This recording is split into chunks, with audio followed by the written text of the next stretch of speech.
Okay, we're gonna shift gears now and do something very different than what you were doing before. It's still going to involve some level of critical thinking and effort. So my first thing to you is, if you're tired of working with the people at the table you are now, now's your chance to quickly switch.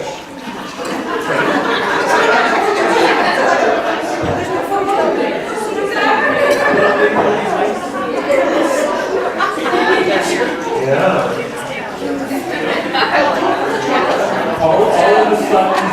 All of a sudden, the people around you look pretty good, don't they? Okay, because the next exercise is again a group exercise. This one is actually looking at how standards translate into curriculum. Now, here there's a few things we're going to be doing. You have in your templates one of these forms. It is item number 13. We're going to go to that in just a second.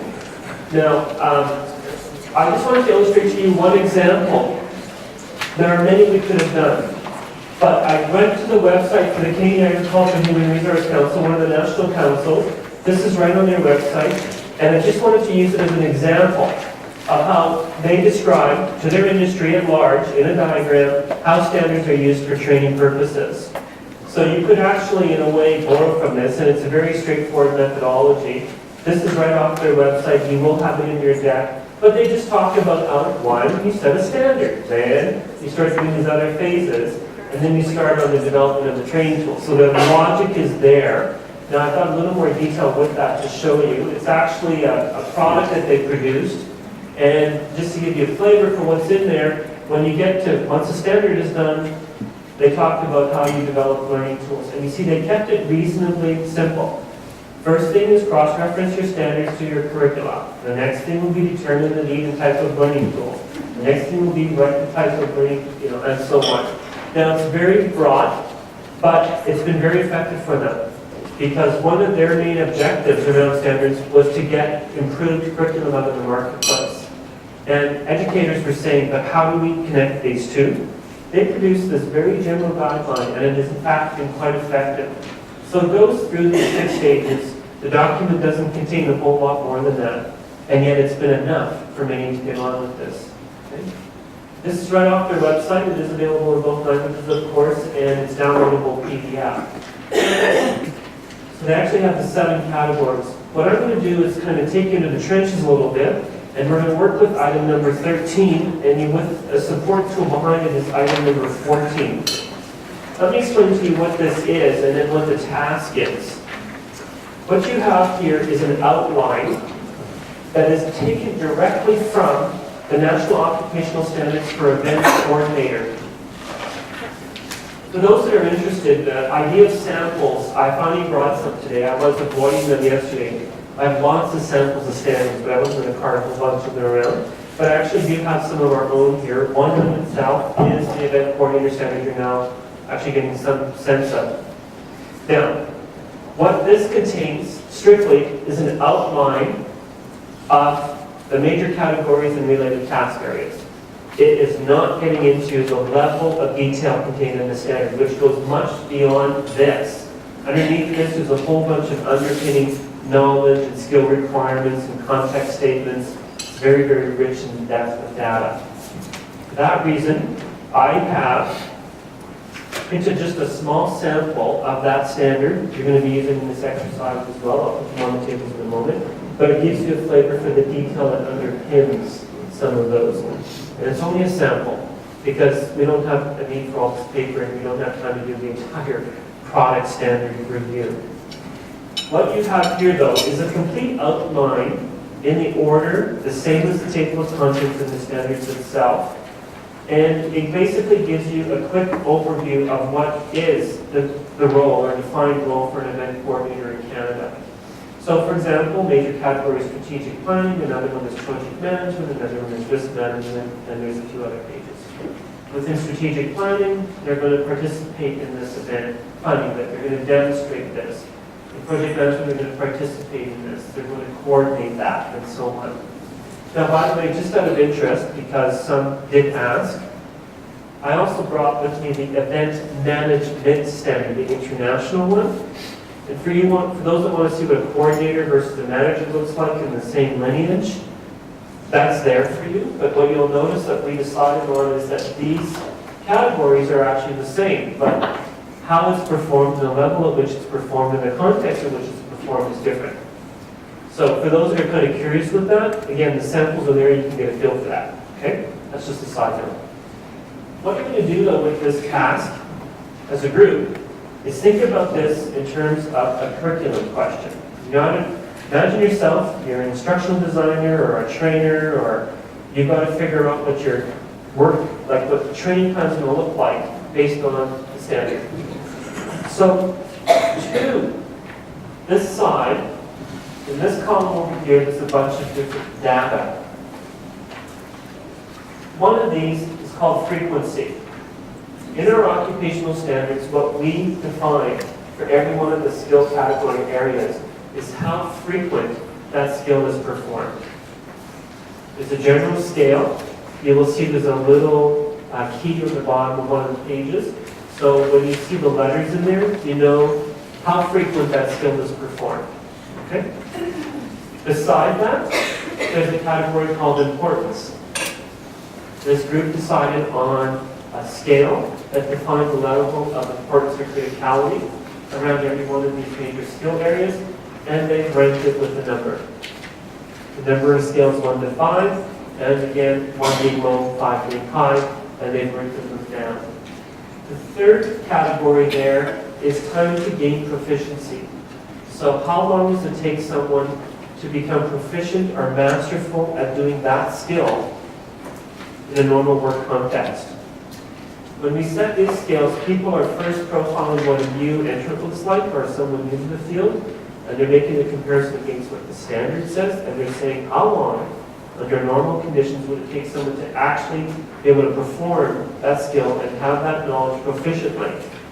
And that's what that number refers to. It's written in terms of time, using months. Now those are just transposed from the actual occupational standards themselves. So it's just a little, taking this data, putting it on this sheet for you. But what does not contain here is all the detail underneath all of these things. Okay? Your task has to do with these columns. This column to start, called taxonomy. When you're designing a curriculum, one of the first and basic questions you have to worry about in training, especially when you've got a standard that's 100 pages long, well, how much time do you spend on each category? And how do you fit this into a, I don't know, a 100-hour program or whatever the number is?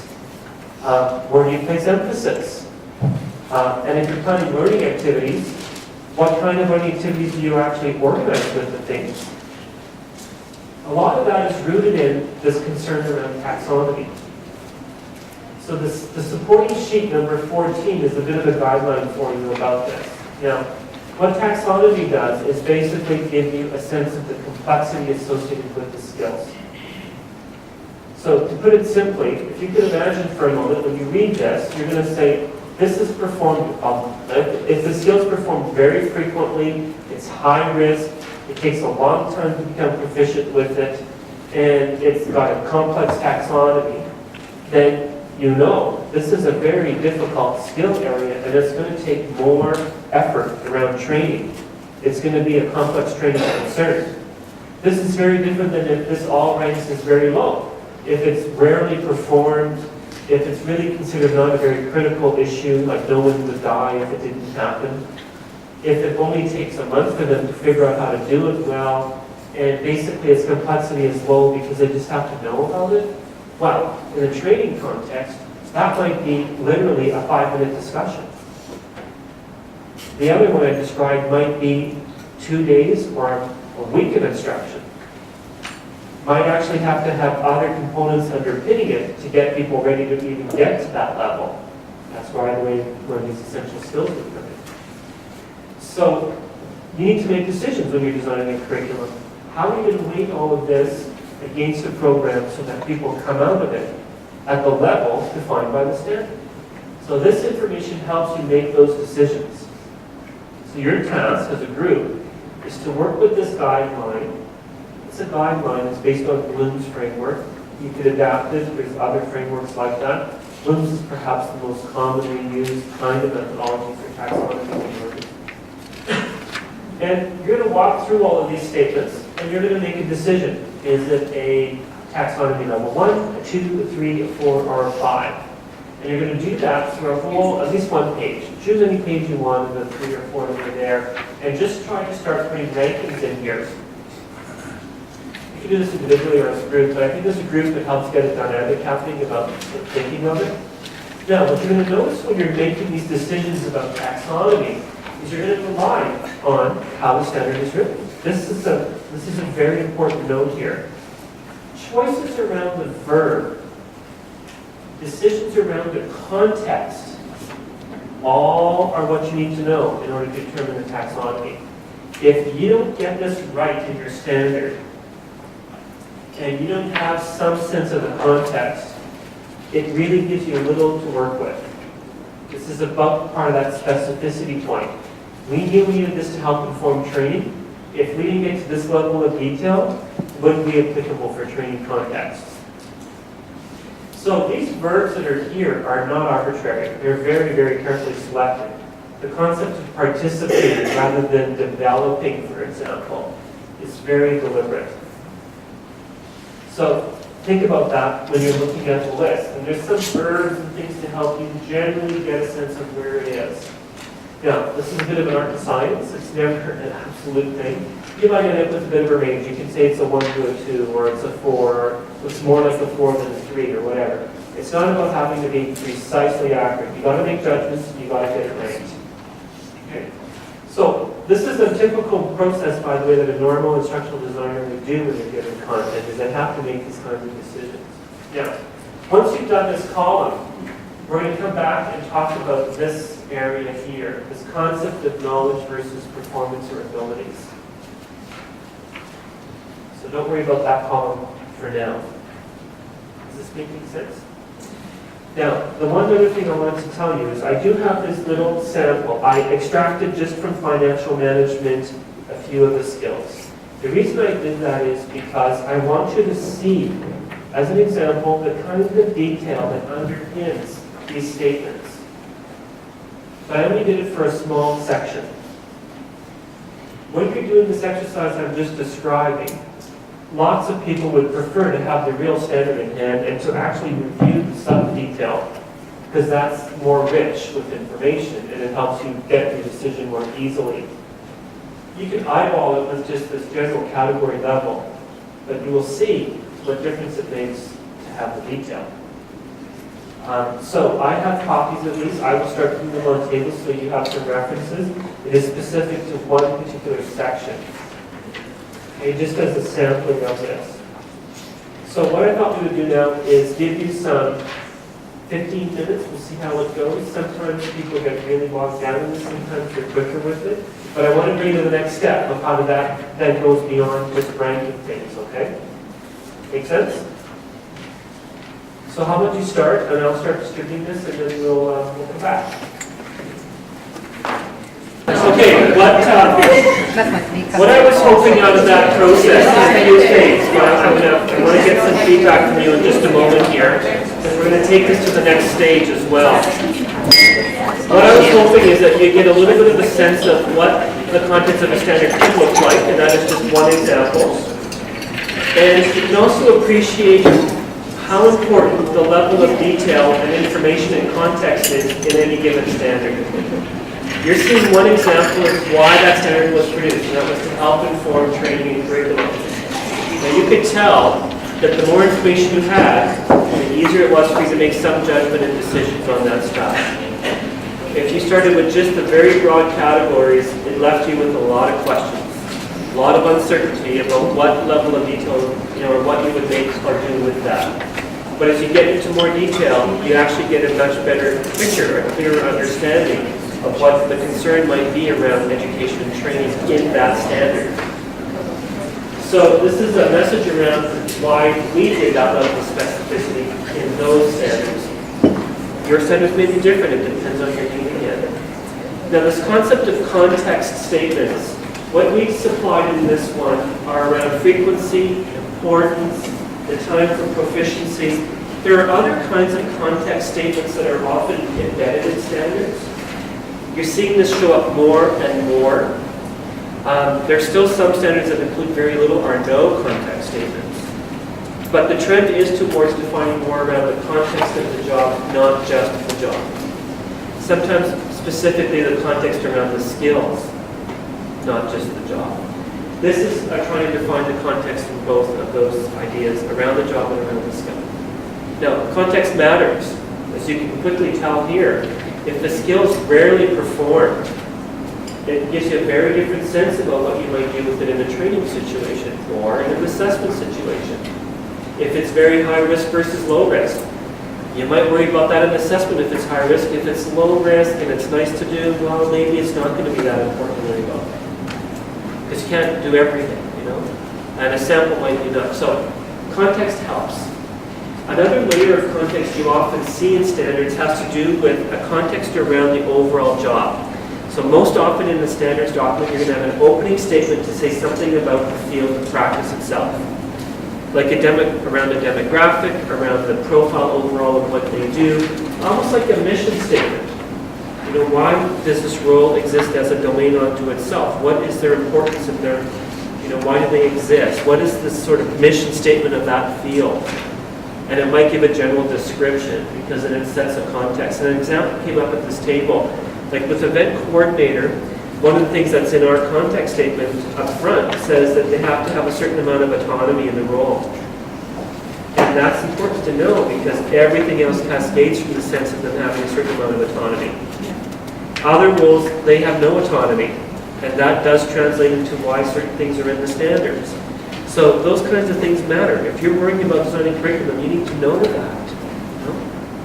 We also say, why is the general category skill important? So in the standards, when we get to open and crack open the document and look at strategic planning, it starts off with, why is this important? Why is strategic planning part of this occupation? As a very broad kind of statement, okay, now that I know why they have to deal with this, what are the skills and what is the specific context of those skills? So that kind of richness really helps make decisions about assessment and training and on and on. The other thing about that, and I think this is something you should all think about carefully, by getting to that level of detail, we are able to look at what happens in strategic planning in this standard compared to strategic planning in any other standard, whether it's our own or someone else's, and say, are these equated? Are these in fact transferable? It's true, we might see strategic planning showing up over here, and it's over here, but we might not declare it's transferable. Other times we would. What determines that is if the context matches well enough.